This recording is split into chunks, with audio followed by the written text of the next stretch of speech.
ఆ కొండ మామూలు కొండ కాదు. ఎన్నో మహిమలకు నిలమైనదే ఈ కొండ. అలాంటి కొండ మీద ఆ స్వామివారు నిలిచి మనందరికి కూడా అనుగ్రహాన్ని ఇస్తూ ఉన్నారు అంటే గనక, ఆ కొండ కూడా మామూలుది కాదండి. స్వామిని మోసే కొండ మామూలు కొండ అయితే ఎలా ఉంటుందండి? మామూలు భూభారం మనం మొయ్యలేము ఆ స్వామి యొక్క ఆహ్, ఆ మహిమను. అలాంటిది ఆ కొండ స్వామివారిని నిలుపుకుని మనందరినీ కూడా కాపాడుతూ ఉన్నది. అయితే చాలామంది తిరుమల క్షేత్రంలో ఏం చేస్తారు అంటే గనక, తిరుమల ప్రాంతాల చుట్టుపక్కల వాళ్ళు ప్రతి శనివారం కూడా కొండ దగ్గర కింద ఉన్న పాదాల భాగం ఏదైతే ఉందో అక్కడికొచ్చి నమస్కరించుకుంటూ ఉంటారు ఉదయం, సాయంత్రం. ఎందుకు అంటే గనక వారు ఆ కొండనే వెంకటేశ్వర స్వామి వారిగా భావిస్తూ ఉంటారు.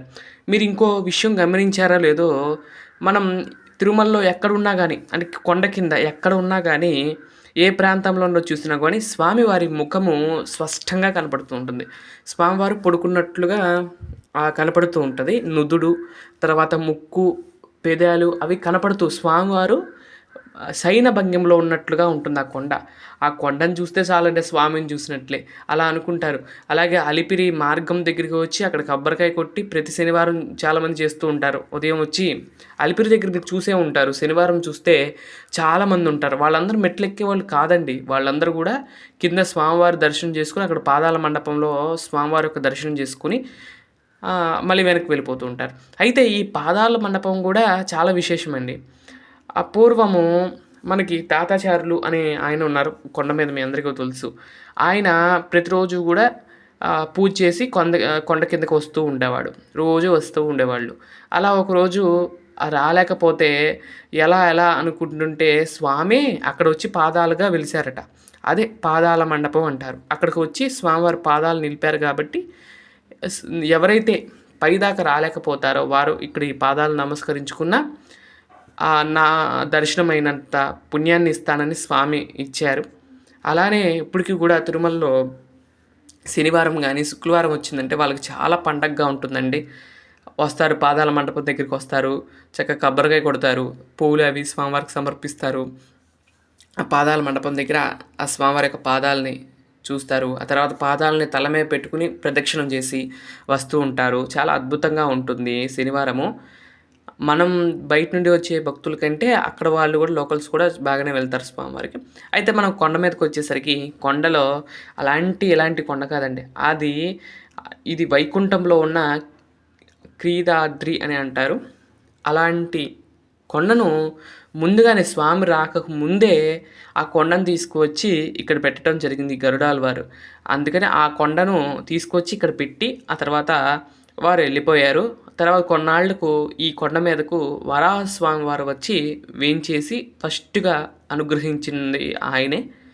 తర్వాతే మన శ్రీవారు ఇక్కడికి వచ్చి ఆయన ప్లేస్‌లో ఈయనుంటూ ఆయన ఆయనకి మొదటి పూజను, మొదటి గౌరవాన్ని ఇస్తూ, అలాగే మనం ఎప్పుడైనా స్వామివారి నుండి నేర్చుకోవాల్సింది ఏంటంటే గనక, స్వామివారే సాక్షాత్తు ఆయనే కొండగా వచ్చింది. కానీ ఆయనే ముందు వరాహస్వామివారుగా పంపించి తర్వాత ఈయన వచ్చాడు.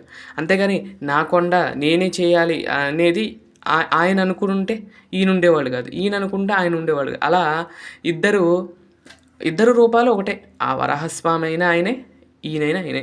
ఇప్పటికి అందుకే కొండంతా కూడా ఎంత స్వామివారి దర్శనానికి వచ్చినా కూడా ఎప్పుడైతే ఆ వరాహస్వామి ఫస్ట్ దర్శనం ఎప్పుడైతే చేసుకుంటామో అప్పుడే మనకి క్షేత్రాన్ని దర్శించుకున్న ఫలితం ఇస్తుంది.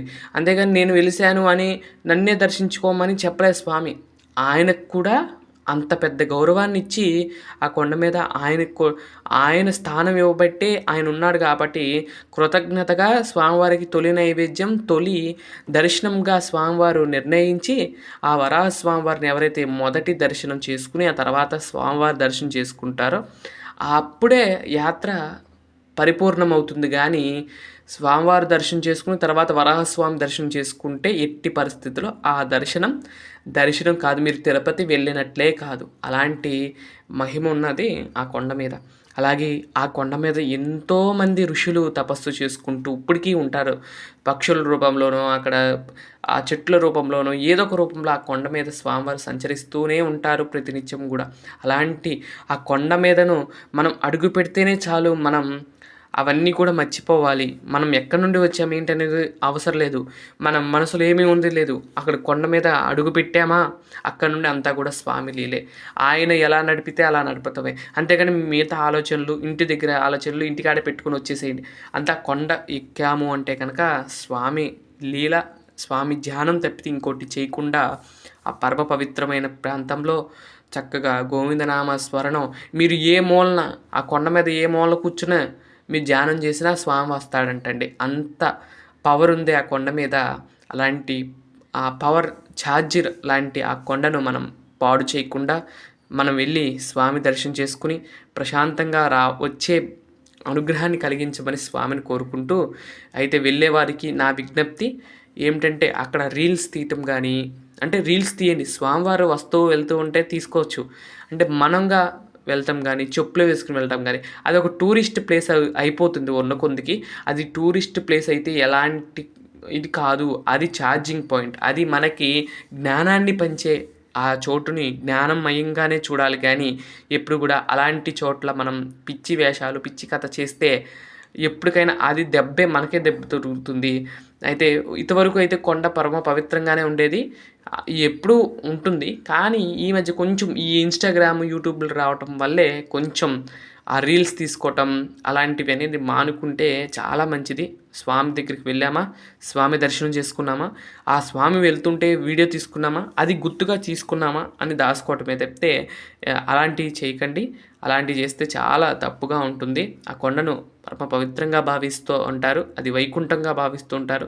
అలాంటి వైకుంఠాన్ని వైకుంఠంగానే ఉండేలాగా చేయవలసిందిగా నేను కోరుకుంటూ, వెళ్ళేవాళ్ళు ఇది గమనించండి. మీరు వేరే వాళ్ళు వెళ్తున్నా కూడా, వాళ్ళు ఎవరైనా తప్పు చేస్తున్నా కూడా మీరు చెప్పేటట్లు ఉండేటట్లు చేయండి. ఇదండి ఈరోజు వీడియో.